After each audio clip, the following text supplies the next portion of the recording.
Lorsqu'on fait l'addition de polynômes, ce qui est très important à se souvenir, c'est lorsqu'on a des parenthèses et que l'on a une addition en avant du deuxième polynôme, ce qu'on veut faire, c'est qu'on veut juste enlever toutes les parenthèses.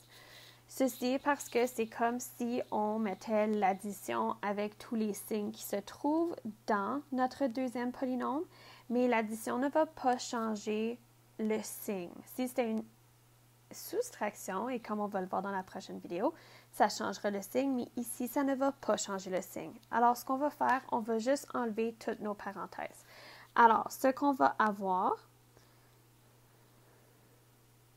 c'est x à l'exposant 3 moins 3x à l'exposant 2 plus 5x moins 9 plus 4x à l'exposant 3 moins 5x à l'exposant 2 moins 8x plus 11.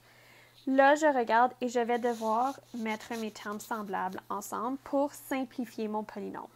Alors, je vais regarder et je vais voir que je vais venir trouver mes exposants, mes x à l'exposant 3 ou à la puissance de 3. Fait que j'ai x à l'exposant 3 ici et j'ai 4x à l'exposant 3 ici. Ensuite, je vais venir chercher mes x à l'exposant 2. Fait que j'ai moins 3x à l'exposant 2 et j'ai moins 5x à l'exposant 2.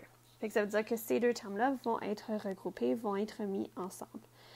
Ensuite, je vais regarder, j'ai mon plus 5x, qui est juste x, et j'ai aussi mon moins 8x, qui est aussi simplement un x. Et là, je vois que j'ai mes constantes, donc j'ai mon moins 9 et j'ai mon plus 11.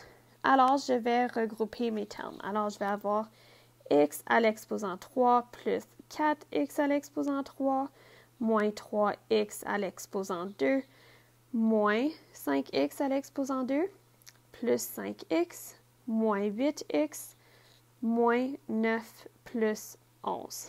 Alors, je vais faire mes additions ou mes soustractions dépendant de ce que je dois faire en concurrence à ce que j'ai. Alors, j'ai 1 plus 4, donc je vais avoir 5x à l'exposant 3. J'ai moins 3x au carré, moins 5x au carré, donc je vais avoir moins 8x au carré.